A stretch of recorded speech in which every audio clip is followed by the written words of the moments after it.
Yo guys, it's Enzo HT here and I'm really excited about this tutorial. It's my Engulfer tutorial. As you probably seen, I posted it 2 days ago and I said if it gets 50 likes I'll make a tutorial, and that's exactly what happened. So I guess I'm making a tutorial. So yeah guys, what you want to firstly do is open up Cinema 4D. Now as you can see, I've already set up my own scene with the background, the sky and the floor. It looks quite nice, you'll probably see afterwards.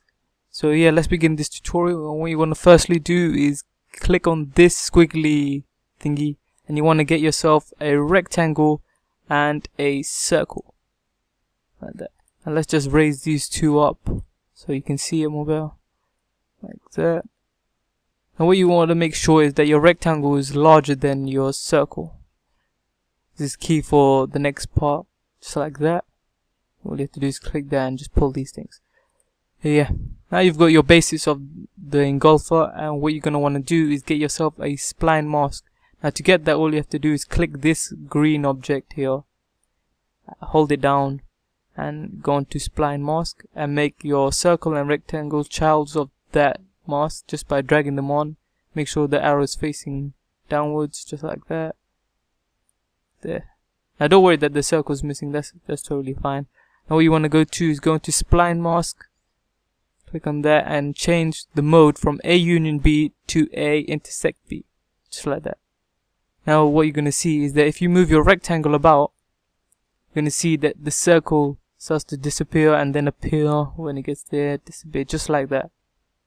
And that's the basis of the engulfer that you've seen on my intro. Now obviously this is not how it looks. What you're going to want it to look like is this being a sphere. Now to do that, let's just close this.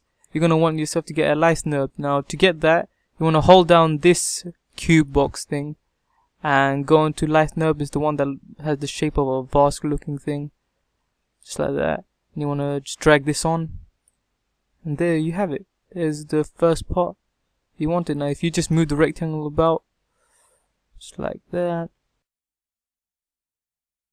you can see it starts like, if we start from here, you move up, it would engulf the one inside it, and then you can always do that.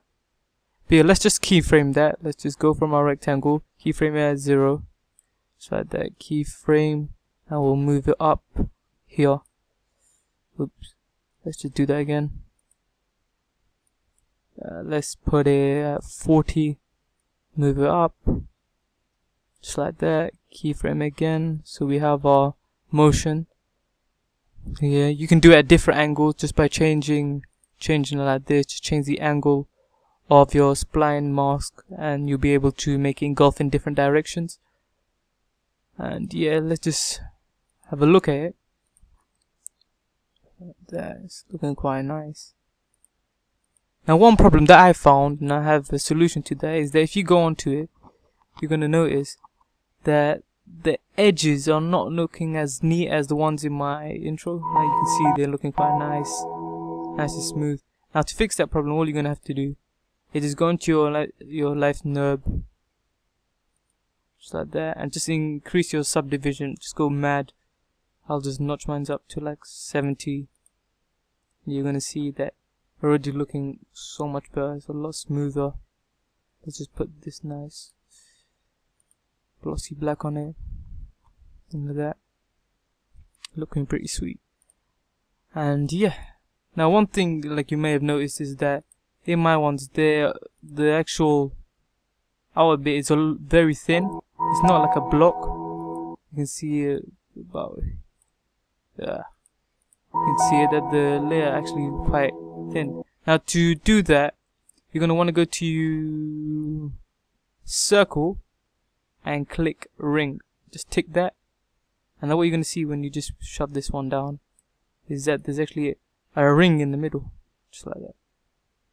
Now what you want to do is, whilst you're on the circle, just increase your inner radius, just like that, and that's how I got that effect. Now you can just change that about several times. You might want to make it a bit more thick on the inner radius, whatever you want. It's your choice. As you can see, it looks like a lot more engulfing happening. Let's just see that. Now it's really easy to make another one engulf, all you're gonna want to do is just basically click your lathe nurb with all those children inside. There's all of these, just like that. Hold that, go to copy and paste. It's as simple as that. Now what you're gonna see, you're gonna be 2. Let's just move one of them, just like that. There we have it. And just basically just make it a lot smaller. It's that simple. And once you've done that, just go here, put it in there. Now what you want to do is also go to the rectangle. You're gonna want to change the keyframes so they actually do it at different times. Because since this is the smaller one, you're gonna want to change the keyframe of the bigger one. Let's go to that one. Change it. Let's just drag this along to make it 40, and then that one go to 70. That's fine, like that. And what you're gonna see is that smaller one goes first. Oh, I know what happened there. Just go back to the rectangle. Basically what happened is that, let's just see that again. Yeah, it drags too much. It keeps going. Okay, let's just delete that one and basically drag that up so it stops there. That will do. That's fine. There's 1 and there's 2. Now what you can always do is, if you just click that, you can always look from straight above to make sure that the inner one is in the middle. Otherwise it's gonna look pretty awkward when you do it. Make sure that's in the middle, just like that. Now let me just put another color on this one so you can see a lot better. There's 1, there's 2, and there you have it, you guys. That's my Engulfer tutorial. By the way, I did name it myself. I don't actually know the real name to it, but I thought Engulfer sounds pretty cool. So yeah, I hope you enjoyed that. Safe, guys.